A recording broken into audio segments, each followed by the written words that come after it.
Hello friends, welcome to needle art house. આજે આપણે princess cut બ્લાઉઝનું cutting જોઈએ. આગળના વિડીયોમાં આપણે જોઈ ગયા કે પેપર કટિંગ કેવી રીતને કરવું, મતલબ ડ્રાફ્ટિંગ આપણે જોયું. પાર્ટ 1માં આપણે ડ્રાફ્ટિંગ જોયું, બોડી મેઝરમેન્ટથી પ્રિન્સેસ કટનું ડ્રાફ્ટિંગ જોયું. આ એના પેપર છે. હવે એનું આપણે કાપડમાં કેવી રીતે કટિંગ કરવું એ જોઈએ. એના માટે આપણે 1 મીટર કાપડ જોઈએ.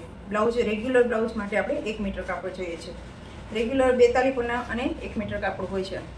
હવે કોઈ પણ કાપડ હોય એને આ રીતે ડબલ ફોલ્ડમાં ગોઠવવાનું છે, જેમાં આપણે ઊભી લાઈન આવે, મતલબ કે ઊભાપણે ગોઠવવાનું છે. આ બંને ધાર સાથે આવે એ રીતે આપણે ગોઠવીએ.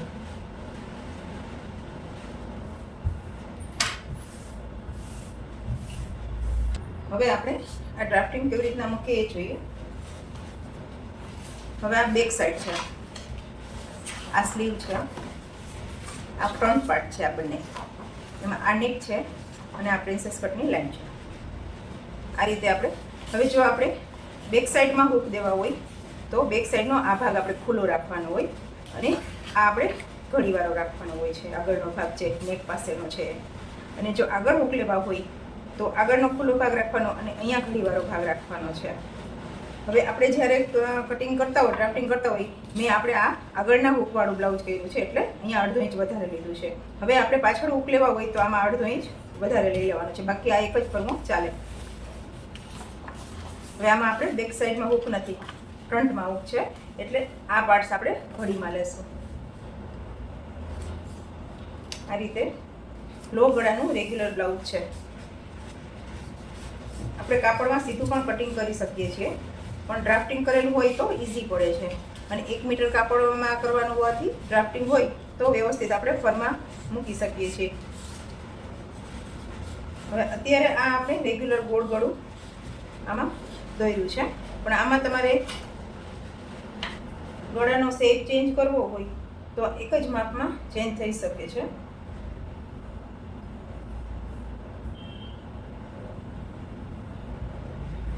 હવે માનો કે આપણે લોટા શેપ કરવો છે કે કોઈ પણ શેપ ટ્રાયેંગલ કરવો છે તો આમાં આપણે દોરી મૂકીને કરી શકીએ છીએ. બેક સાઈડમાં આપણે જે પેક ગળાના બ્લાઉઝ હોય છે એમાં આપણે શોલ્ડર અલગ હોય છે એટલે એનો ફર્મો અલગ હોય છે. તો આ ફર્મા ઉપરથી લો ગળાના બ્લાઉઝ જ થાય છે. આમાં તમારે શેપ ચેન્જ કરવો હોય દોરીવાળો કે કોઈ પણ તો શેપ ચેન્જ કરી શકો છો, પણ અહીંયા દોરીની જરૂર પડે છે. હૂકવાળું ચાલતું નથી, મતલબ જ્યાં પેક થતું હોય એવું ચાલતું નથી. લો ગળાના બ્લાઉઝ ચાલે છે.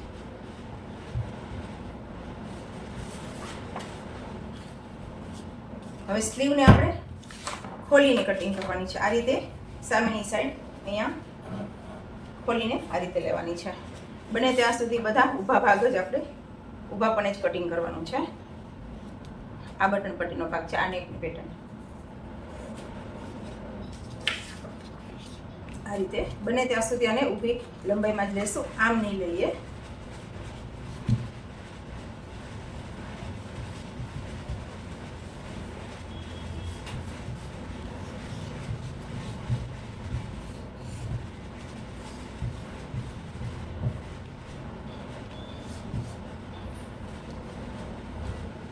હવે જ્યારે અસ્તરવાળું બ્લાઉઝ હોય તો આ મેં કોઈ પણ લંબાઈ સ્લીવની હોય એમાં આપણે 1 ઇંચ એડ કરેલું હોય છે. અસ્તર વગરનું કરીએ છીએ ત્યારે 1 ઇંચ મતલબ 1 ઇંચ તો પ્લસ કરવાનું છે. એના સિવાય પટ્ટી માટેનું 1 ઇંચ લેવાનું છે એટલે ટોટલ લંબાઈમાં 2 ઇંચ એડ થાય છે. અત્યારે આ ફરમો અસ્તરવાળાનો છે તો આપણે સાદું કરવું હોય તો આમાં 1 ઇંચ લંબાઈ વધારવી પડે છે, પણ આ અસ્તરવાળું કરવાનું છે એટલે જેમ છે એમ જ રાખીશું. અસ્તર વગર અને અસ્તરવાળાનો ફરમો એક જ રહે છે.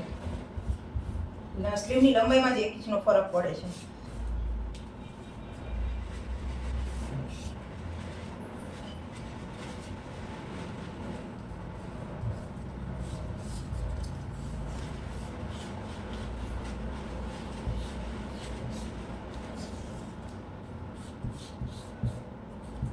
નવા નવા વિડીયો જોવા માટે મારી ચેનલને લાઈક અને સબસ્ક્રાઈબ કરશો.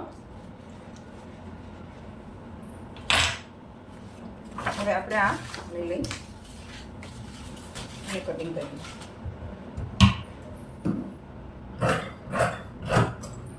બને ત્યાં સુધી લાઈનની ઉપર જ કટ કરવાનું છે.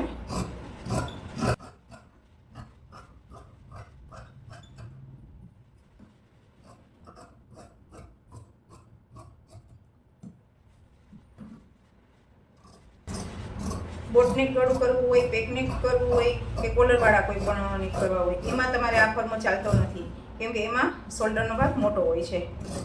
ઓનલી શેપ ચેન્જ કરી શકો છો લો ગળામાં. આ બેક સાઈડ.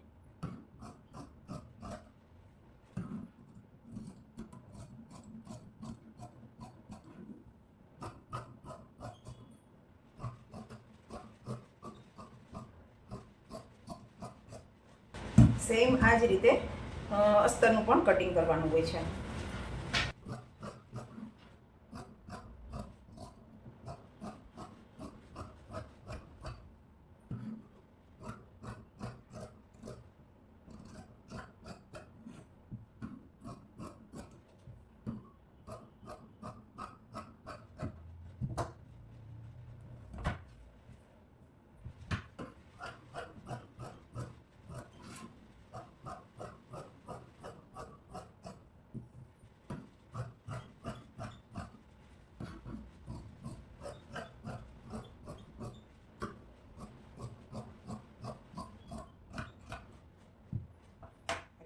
ચાર પાર્ટ્સનું કટિંગ થયું છે.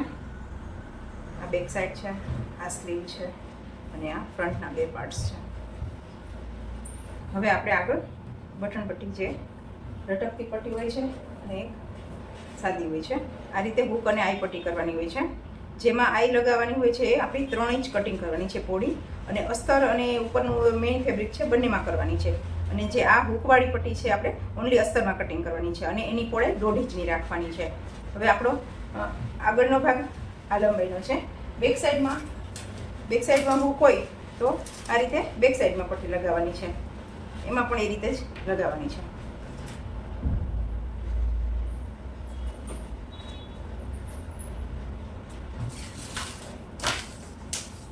હવે આની લંબાઈ આપણે 10.25 જેવી છે, એટલે થોડીક મોટી રાખીએ. 10.5ની કટિંગ કરવાની છે.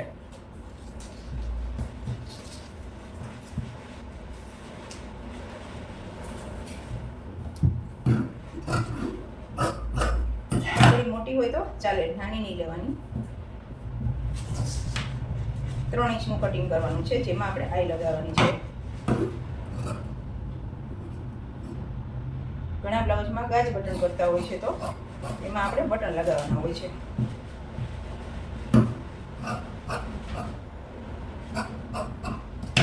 અને આ રીતે સામેની પટ્ટી 1.5 ઇંચની આપણે અસ્તરની પણ કાઢી શકીએ છીએ અને આ પણ ચાલે છે. એની બંને ત્યાં સુધી 1.5 ઇંચ વાળી છે, એમાં ધારવાળો ભાગ લેવાનો, એટલે ઓટવાની જરૂર નથી પડતી.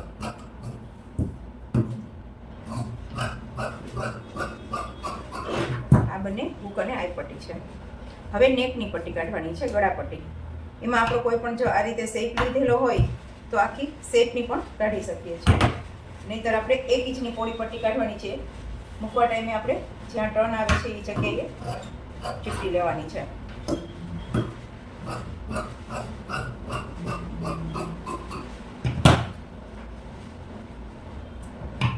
આ પણ આપણે અસ્તરની પણ કાઢી શકીએ છીએ.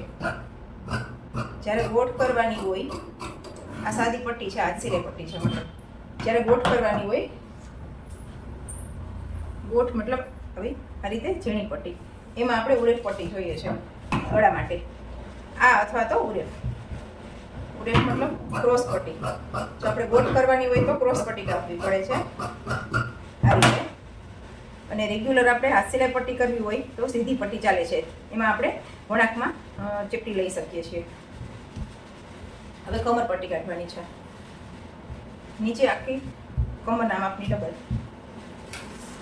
એ આપણે અંદાજિત કાઢીને પછી વધારે કાઢી શકીએ છીએ. 1.5 ઇંચની રાખવાની હોય છે. એમાં હું અંદાજિત કાઢું છું.